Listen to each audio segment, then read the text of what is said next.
कामचोर देवरानी।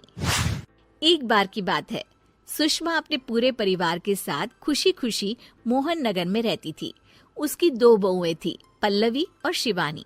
एक दिन दोनों बहुएं रसोई में काम कर रही होती है कि तभी उनकी सास सुषमा उन्हें बुलाती है।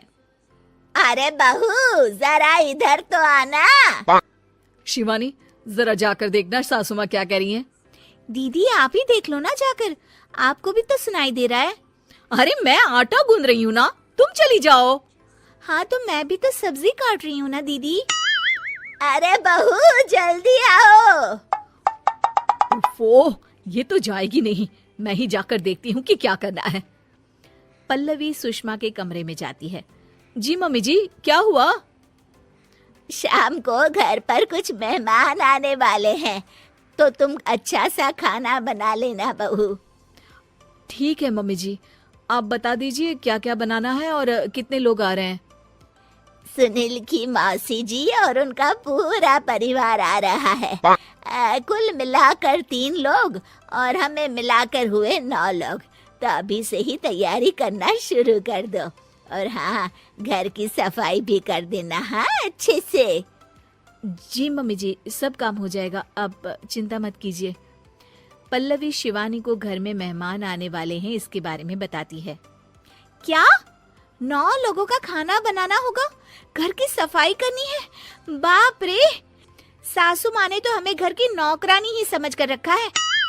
ऐसा नहीं बोलते शिवानी, हम इस घर की बहू हैं और घर के काम करना हमारा फर्ज है। दीदी तो है ही सासू माँ की चमची, जब देखो सासू माँ सासू माँ। मैं तो इतना सारा काम नहीं करने वाली। शिवानी कपड़े लेकर गमला साफ कर रही होती है और चक्कर आने का नाटक करने लगती है। मेरा सर चकरा रहा है। तभी वहाँ पल्लवी और सासू माँ जाते हैं। अरे बहू, क्या हो गया तुम्हें? मम्मी जी, बहुत तेज सर में दर्द हो रहा है।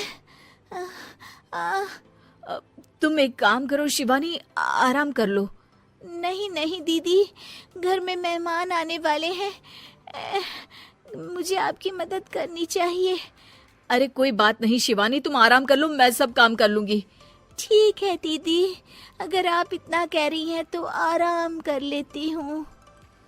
शिवानी आराम से अपने कमरे में मैगजीन पढ़ रही होती है। इसे कहते हैं आराम की जिंदगी। इतना सारा काम।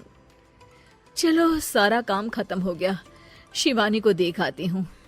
शिवानी अपने कमरे में ईयरफोन में गाने सुनते सुनते सो जाती है और उसके साइड में मैगजीन भी रखी होती है। पल्लवी वहाँ आ जाती है और वो सब देखती है। ओहो, तो मतलब सब काम चोरी का बहाना था। अभी बताती हूँ इसको।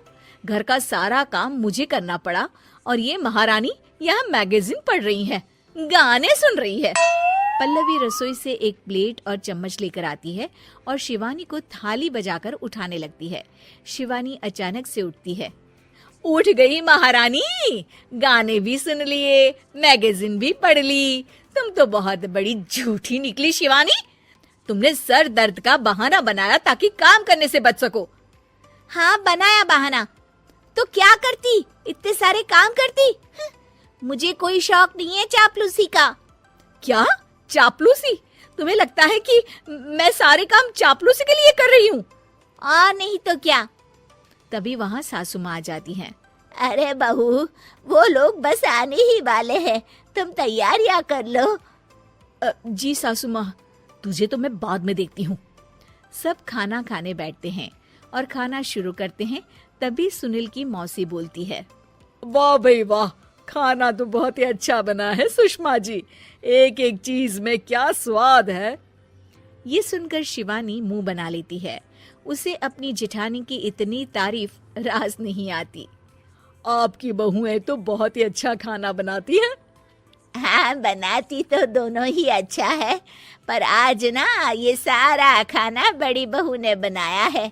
छोटी बहू की तबीयत ठीक नहीं थी, सो इसलिए। मानना पड़ेगा सुषमा जी, आपकी बड़ी बहू तो बहुत ही गुणवान है। पल्लवी की तारीफ सुनकर शिवानी को जलन होती है, पल्लवी ये सुनकर खुश हो जाती है और शिवानी की तरफ देखकर उसे चिढ़ाती है। कुछ देर बाद मेहमानों के जाने का वक्त हो जाता है। मौसी जी सबके लिए उपहार लाई होती है। वो सबको शगुन के पैसे देती हैं और अंत में पल्लवी के पास आती है। तुम्हारे लिए शगुन का लिफाफा तो है ही, पर बहू तुम्हें एक और उपहार भी मिलेगा इतना अच्छा खाना बनाने के लिए। मौसी अपने सोने के कंगन निकालकर पल्लवी को पहना देती है। ये लो, ये मेरे मनपसंद कंगन है, अब से ये तुम्हारे हुए। धन्यवाद मौसी जी। ये देखकर शिवानी तो पूरी तरह से जल जाती है और गुस्से से रसोई में चली जाती है। तभी वहां पल्लवी आ जाती है और उसे अपने कंगन दिखाने लगती है। देवरानी जी, अब आपका सर दर्द ठीक तो है ना? मुझे लगता है कि अब सर दर्द शुरू हो गया होगा आपका।